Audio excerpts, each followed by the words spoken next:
Well, good morning everybody. Do you ever wake up in the morning and decide that you need a circulation booster to boost whatever it's supposed to boost? No, I don't suppose you do. But I've been looking into them.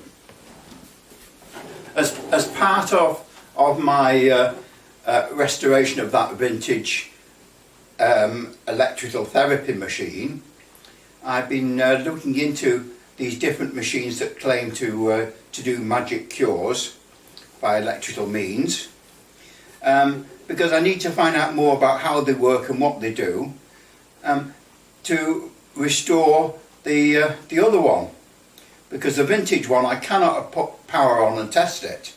It's just too dangerous, and so I'm having to test other types so that when I repair the mains operated one, I get it working in a similar way.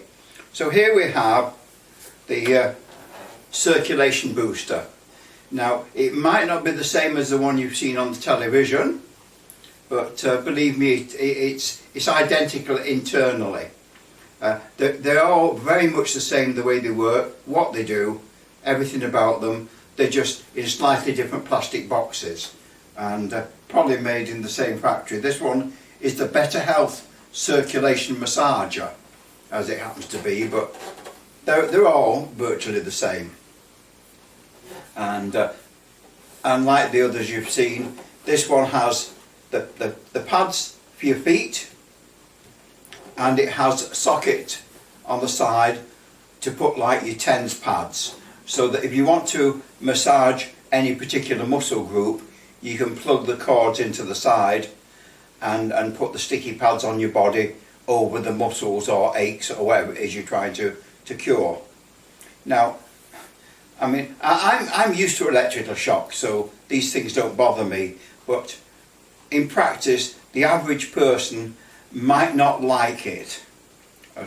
We'll start off by saying that, because in order for it to work, you've got to crank it up quite high. It's no good putting it on and just getting the slightest little tingle, because that's going to do nothing. You really got to have quite a vicious shock of these things, which causes your muscles to contract. And then after a session with that, you really do feel quite a benefit, actually. As I found, it was quite unpleasant. I put the television on, I cranked it up to a high setting, and I sat there bored to tears while my legs were jumping around with the electric shock. So it's not pleasant, and this could put you off. But if you turn it down so it is sort of bearable, well, then it's not really doing much work. It's like they say, no pain without gain. Anyway, having said all that, let's get on with it. First of all, we have to switch it on. There, PowerPoint, and then the machine comes on, and now we've got a blank sort of screen. Now we've got, like all of them, the two lots of settings, but they're just in different places. You've got setting mark P plus and minus here on this particular one, and that sets up the programming. There's choices of different programs, and all they do is give you a different style of electric shock. In programming mode 1, you get a shock. In this case, we're using the pads. You get a little shock in one leg, and then you get the shock in the other leg. Then it goes back to the first leg, and so on. If you go to another program setting, you might get on P2, you might get, say, 2 shocks in one leg, then 2 shocks in the other.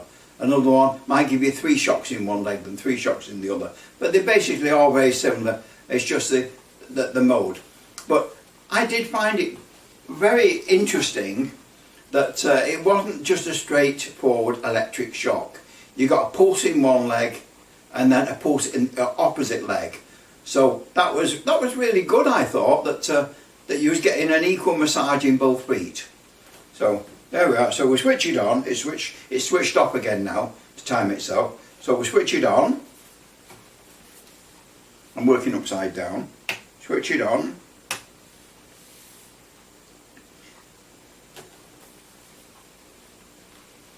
And now we've got to decide what program we want. Well, I'm going to use the default program number 1. So the other settings, the up and down arrows, are the strength of the electric shock. You've got up and down arrows at this side, sorry, which affect the feet pads, up and down arrows at this side which affect the strength in the TENS connectors that you plug in the side. So we'll just set the program up now. We'll set it up to something to suit me. Programming.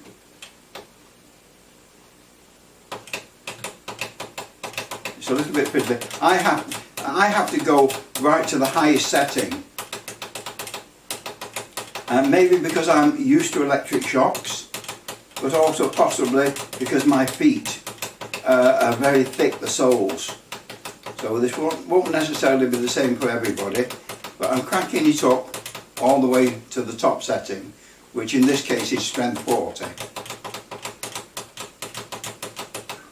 20, 18, takes a bit of getting used to.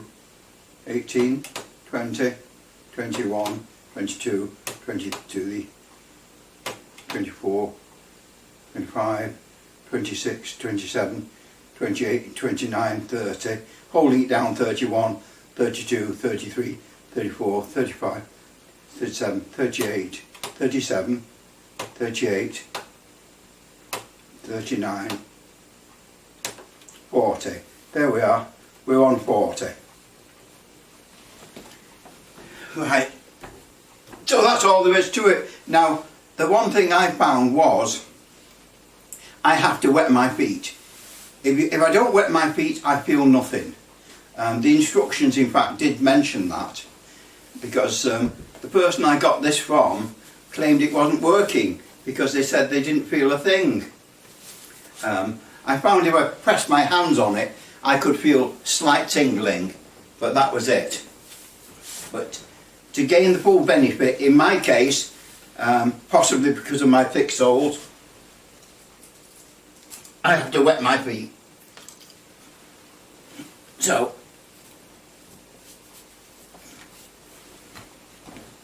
bit of wet.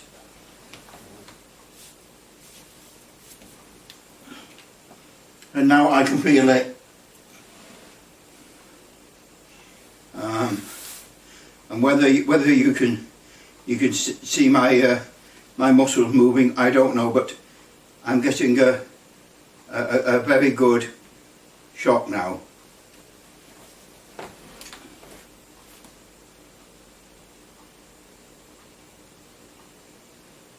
We're in programming 1. Well, both feet are going at the same time, but yeah, you can see the movement on my foot there. See the muscle twitch. Can you see it on the other one? Not as much.